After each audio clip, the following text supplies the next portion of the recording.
Hello नमस्कार everyone. Knowledge मंत्रा के online platform से मैं आरती आप लोगों का हार्दिक स्वागत व अभिनंदन करती हूँ। तो हम लोगों की चर्चा हो रही थी मौर्य प्रशासन से संबंधित। आई होप हमने लास्ट वीडियो में आपसे प्रांतीय प्रशासन और किस तरीके से चलता था इसके बारे में हमने आपसे डिस्कशन किया हुआ था। और जो केंद्रीय प्रशासन था यानी कि मंडल जो मौर्य साम्राज्य कई सारे मंडलों में बटा हुआ था। कई सारे मंडलों का मतलब 4 मंडलों में बटा हुआ था। इसके बारे में हमने आपसे डिस्कशन किया हुआ था। तो हमने अगर प्रांतों की बात आती है तो हम आपको रिवीजन कराते हुए चलते हैं कि आपको मंडल और प्रांत इनमें कंफ्यूज नहीं होना है, क्योंकि जो मंडलों की संख्या है मौर्य साम्राज्य में, तो मंडलों की संख्या है 4 और प्रांतों की अगर बात करता है तो प्रांतों की संख्या कितनी है, वो 5 है। ठीक है, इसमें आपको कंफ्यूज होने की बिल्कुल ज़रूरत नहीं है और ये दोनों चीज़ें अलग अलग हैं। ठीक है, तो इसके बारे में हमने आपसे डिस्कशन किया हुआ था। आज हम मौर्य प्रशासन से संबंधित हम चर्चा करने वाले हैं, जिसमें कि हम जिला के बारे में कि जिला प्रशासन किस तरह से चलता था इसके बारे में हम आपसे डिस्कस करने वाले हैं। तो हमने किसके बारे में हम डिस्कस आपसे कर चुके हैं। केंद्रीय प्रशासन के बारे में डिस्कस कर चुके हैं, फिर क्या है प्रांतीय प्रशासन के बारे में डिस्कस कर चुके हैं और मंडल प्रशासन के बारे में डिस्कस कर चुके हैं। आज बारी किसकी है, जिला प्रशासन की। तो जिला प्रशासन किस तरीके से बटा हुआ था, तो इस जिले को जो मौर्य साम्राज्य में जिले को क्या कहा जाता था, आहार कहा जाता था और दूसरा नाम और क्या है तो विषय कहा जाता था। मौर्य प्रशासन में अगर पूछता है कि जिले का अन्य नाम क्या था, तो आहार भी हम कह सकते हैं और विषय भी कह सकते हैं। इसमें आपको कंफ्यूज होने की ज़रूरत बिल्कुल भी नहीं है। तो अगर बात करते हैं कि आहार या विषय, तो इस जिले का प्रमुख कौन होता था, तो इस जिले का प्रमुख होता था आहार। अगर है तो आहारपति से जोड़ देंगे, अगर विषय है तो विषयपति से जोड़ देंगे। कि विषय अगर पूछता है कि जिले का प्रमुख कौन होता था, तो विषयपति या आहारपति दोनों एक ही हैं, नाम अकेले अलग अलग हैं। इसमें आपको कंफ्यूज होने की ज़रूरत नहीं है। क्लियर हुआ। अब इसके बाद में मेगस्थनीज ने इस जिला प्रशासन से संबंधित 2 अधिकारियों के बारे में बताया है। वो अधिकारी कौन कौन से हैं, 2 अधिकारी हैं। एक है एग्रोनोमोई और दूसरा कौन सा है, एस्ट्रोनोमोई। लास्ट वीडियो में हमने एग्रोनोमोई और एस्ट्रोनोमोई से संबंधित आपसे चर्चा किया हुआ है। अगर आपने रिवाइज किया होगा या पढ़ा होगा, वीडियो लास्ट वाला देखा होगा, तो आपको ज़रूर याद आ रहा होगा। तो मेगस्थनीज ने अपनी पुस्तिका इंडिका में 2 जो जिले से संबंधित अधिकारी होते थे उसमें 2 अधिकारी थे। वो कौन कौन से थे, एग्रोनोमोई। अगर हम एग्रोनोमोई की बात करते हैं तो ये कौन होता था, ये जिले का अधिकारी होता था। क्लियर हुआ। वहीं पर अगर एस्ट्रोनोमोई की बात करते हैं तो ये कौन होता था, ये नगर का अधिकारी होता था। समझ में आया ना। अब इसके बाद में इसमें क्या होता है, स्टूडेंट अक्सर जो है इसमें कंफ्यूज हो जाता है कि एग्रोनोमोई को नगर का अधिकारी कहते थे या एस्ट्रोनोमोई को जिले का अधिकारी कहते थे। इसमें ये लोग आप लोग कंफ्यूज हो जाते हैं। तो इसके लिए आप ये देखिए कि इसमें ये है जिला और ये है एग्रोनोमोई। इसमें देखिए ऊपर वाला जो एग्रोनोमोई है इसमें वर्ड की संख्या कम है। कैसे, 1 2 3 4 5, इसमें 5 शब्द हैं। वहीं पर नीचे 1 2 3 4 5 6 7। तो मतलब कि जो ज़्यादा जिसमें शब्दों की संख्या है, तो नगर में कितने शब्द हैं, 3 हैं और जिले में कितने हैं, 2 हैं। तो जिसमें कम है उसको कम से जोड़ दो, जिसमें ज़्यादा शब्द हैं उसको ज़्यादा से जोड़ दो। ये कंफ्यूज ना होने के लिए ये हम आपको ट्रिक बता रहे हैं कि आपको कैसे कन्वर्सेशन करना है। ठीक है, तो एग्रोनोमोई जो था वो जिले का अधिकारी था और जो एस्ट्रोनोमोई था वो कहाँ का अधिकारी था, ये नगर का अधिकारी होता था। ठीक है, इसके बाद में यही एग्रोनोमोई यानी कि जिले का अधिकारी यही क्या करता था, नगर निर्माण सड़क निर्माण का प्रमुख होता था। कौन होता था, एग्रोनोमोई जो है सड़क का निर्माण कराया जाता था जो मौर्य काल में। तो ये जो है सड़क निर्माण में प्रमुख अधिकारी के रूप में काम करता था। तो ये था क्या, जिला प्रशासन से संबंधित कि मेगास्थनीज ने जिला प्रशासन में 2 अधिकारियों के बारे में चर्चा किया हुआ है, एग्रोनोमोई और एस्ट्रोनोमोई। अगर इसके प्रमुख की बात आती है कि जिले का प्रमुख कौन होता था, तो विषयपति या आहारपति। आई होप आप बहुत अच्छे से समझ गए होंगे इसके बारे में। अब इसके बाद में बात आती है क्या, अब हमने जिला प्रशासन भी कंप्लीट कर लिया, अब आते हैं स्थानीय प्रशासन के बारे में। तो स्थानीय प्रशासन किस तरह से चलता था, तो स्थानीय प्रशासन के अंतर्गत 800 ग्राम आते थे। कितने आते थे? 800 ग्रामों का समूह। मतलब कि अगर स्थानीय की बात करते हैं तो आपके माइंड में तुरंत ये बात क्लिक करनी चाहिए कि स्थानीय प्रशासन का मतलब है कि 800 ग्रामों का समूह इसके अंतर्गत आता था। ठीक है, इसके बाद में आता है क्या, द्रोणमुख। तो इस द्रोणमुख के अंतर्गत इन्हीं 800 ग्रामों को 2 भागों में डिस्ट्रीब्यूट कर दिया था। द्रोणमुख के अंतर्गत दो जो है समूह होते थे, जिसमें कि 400 ग्रामों के समूह होते थे।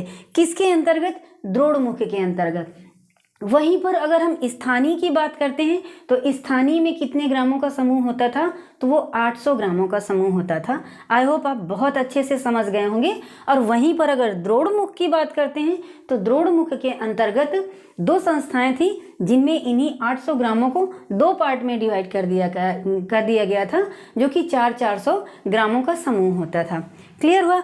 अब इसके बाद में आता है, द्रोणमुख के बाद में आता है खरवटिक।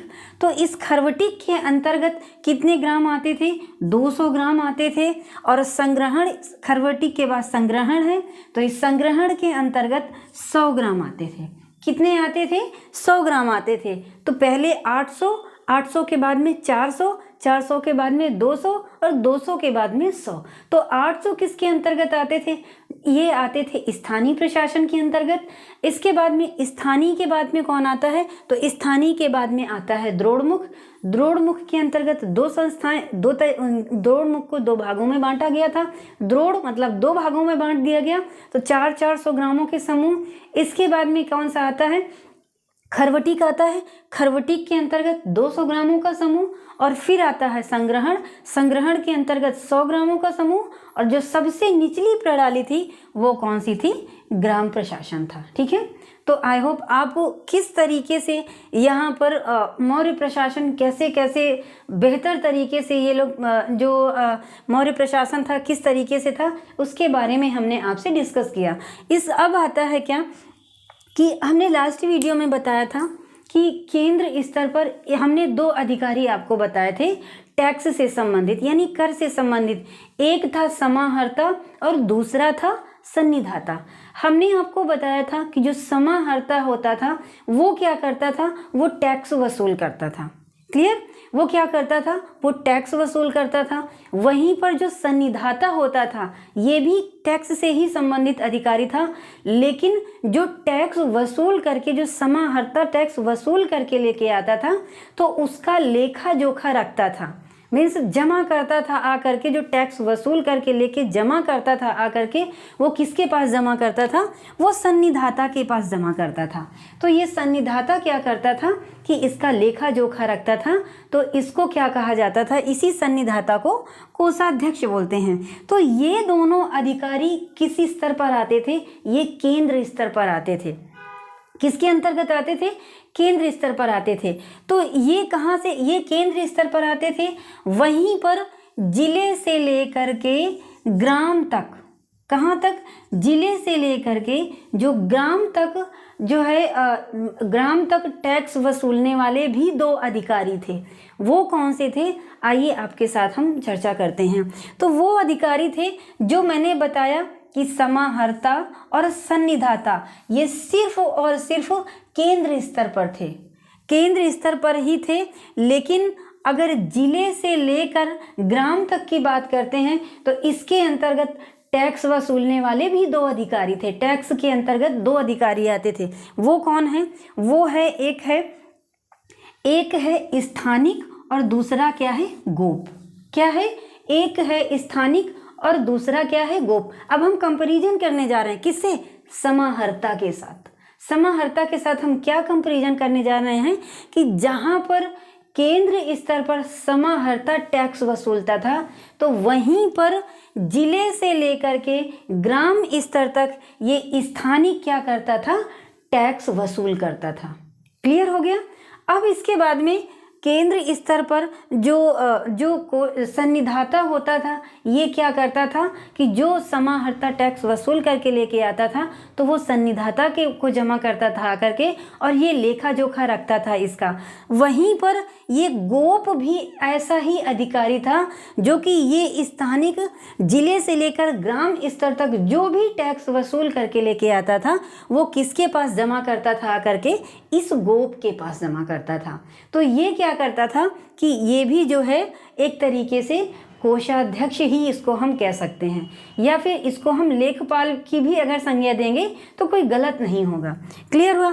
अब इसके बाद में ये जो है क्या, ये जो गोप था तो ये किस तरीके का अधिकारी था, ये कर संग्रहण अधिकारी था। क्लियर हो गया। आई होप आप बहुत अच्छे से समझ गए होंगे।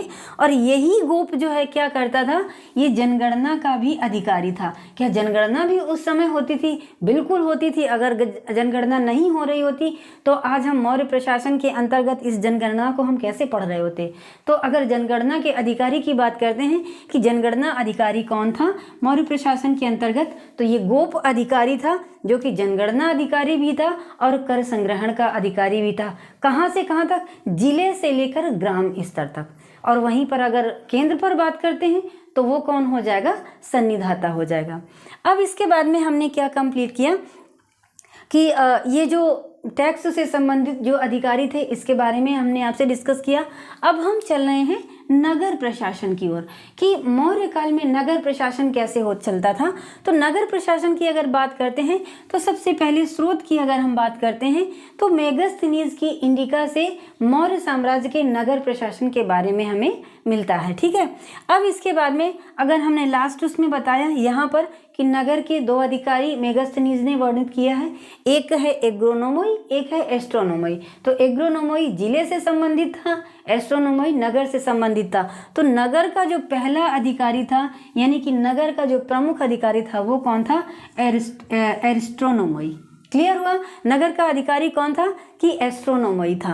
अब इसके बाद में नगर प्रशासन जो है, नगर में कई सारी समितियां होती थी जिसके माध्यम से मौर्य साम्राज्य में प्रशासन किया जाता था। वो समितियां कितनी थी?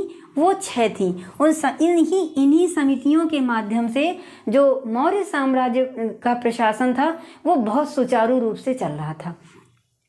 अब एक समिति के अंतर्गत 5 सदस्य काम करते थे। ये समितियां कितनी थी? 6 थी और प्रत्येक समिति में 5 सदस्य काम करते थे। तो ये 5 सदस्य, ये 6 समितियां होती थी। तो हम 6 इंटू 5 करेंगे तो कितना हो जाएगा? 30 हो जाएगा। 6 इंटू 5 30। मतलब कि अगर कुल सदस्यों की संख्या, समितियों के कुल सदस्यों की संख्या पूछता है तो कुल सदस्यों की संख्या 30 होगी।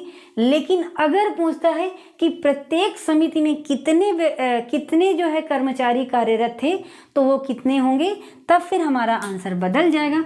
फिर कितने हो जाएंगे? 5 सदस्य हो जाएंगे। आई होप आप बहुत अच्छे से समझ गए होंगे। अगर नहीं समझ में आ रहा है, पहली चीज़ तो इतने हम सरल शब्दों में आपको समझा रहे हैं कि आपको इसमें कोई कन्फ्यूज़न ही नहीं होनी चाहिए। लेकिन अगर कोई कन्फ्यूज़न होती है तो आप कमेंट्स बॉक्स में कमेंट्स कर सकते हैं और फिर मैं नेक्स्ट डे आपको जो कन्फ्यूज़न है उसको मैं जो है क्लियर कर दूंगी। अब इसके बाद में अब ये समितियां कौन सी थी? तो ये 6 समितियां थी। वो थी प्रथम समिति, द्वितीय, तृतीय, चतुर्थ, 5वीं और 6वीं। जो पहली समिति थी वो किससे संबंधित थी? ये औद्योगिक मामलों से संबंधित थी। किससे संबंधित थी? औद्योगिक मामलों से संबंधित थी। वहीं पर अगर द्वितीय समिति की बात करते हैं, दूसरे समिति की बात करते हैं तो ये विदेशी मामले से संबंधित थी। और तीसरी समिति किससे संबंधित थी? जनगणना से संबंधित थी। चौथी समिति किससे संबंधित थी? ये वाणिज्य एवं व्यापार से संबंधित थी। 5वीं समिति किससे थी? तो कालाबाजारी से संबंधित थी। और 6वीं समिति की अगर हम बात करते हैं तो ये क्रय विक्रय से संबंधित थी। तो ये मुख्य रूप से 6 समितियां थी, जिन समितियों के माध्यम से मौर्य साम्राज्य में नगर प्रशासन बहुत ही सुचारू रूप तरीके से चलता था। ठीक है, अब इसके बाद में क्या आता है, न्याय प्रशासन के क्षेत्र में हम बात करते हैं कि न्याय प्रशासन जो है किस तरीके से चलता था। तो जो मौर्य साम्राज्य का न्याय प्रशासन था ये बहुत कठोर था। बहुत कठोर क्यों था?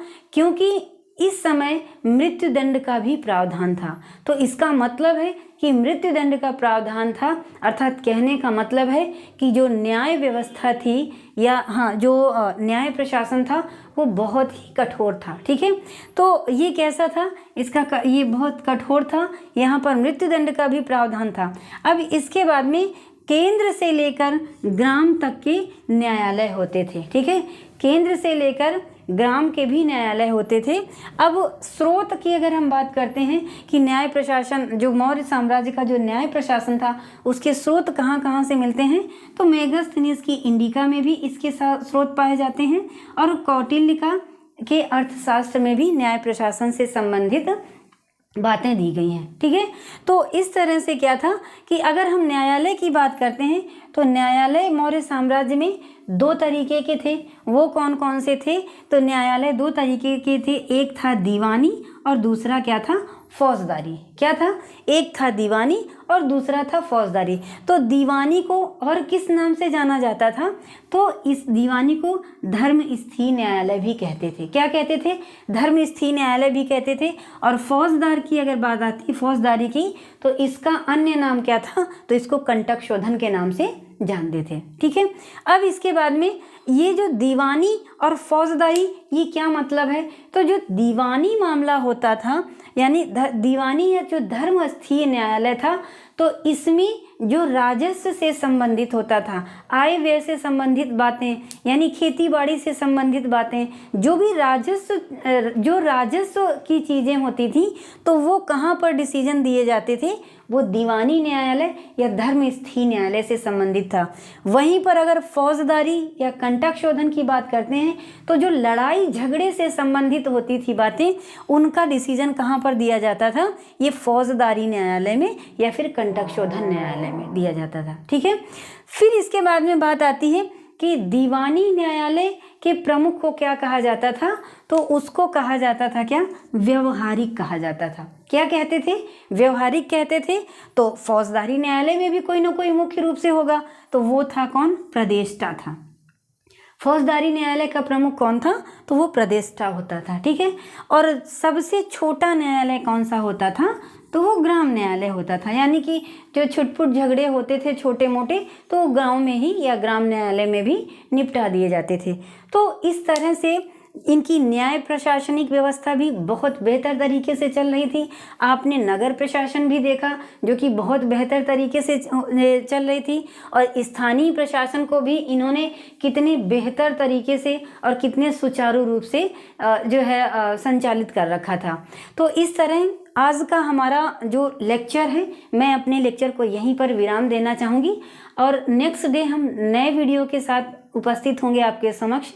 लेकिन जाने के पहले आपसे ये ज़रूर बोलेंगे कि अगर हमारा वीडियो आपको अच्छा लगा है तो आप कमेंट्स बॉक्स में कमेंट्स कर सकते हैं, और इसके साथ साथ आप हमारे चैनल पर अगर पहली बार आए हैं तो आप हमारे चैनल को सब्सक्राइब कर लें और ज़्यादा से ज़्यादा शेयर करें, और जो लोग सब्सक्राइब कर चुके हैं वो लोग ज़्यादा से ज़्यादा शेयर करें। ठीक है, तो आज के लिए इतना ही। मिलते हैं नेक्स्ट वीडियो के साथ नेक्स्ट डे।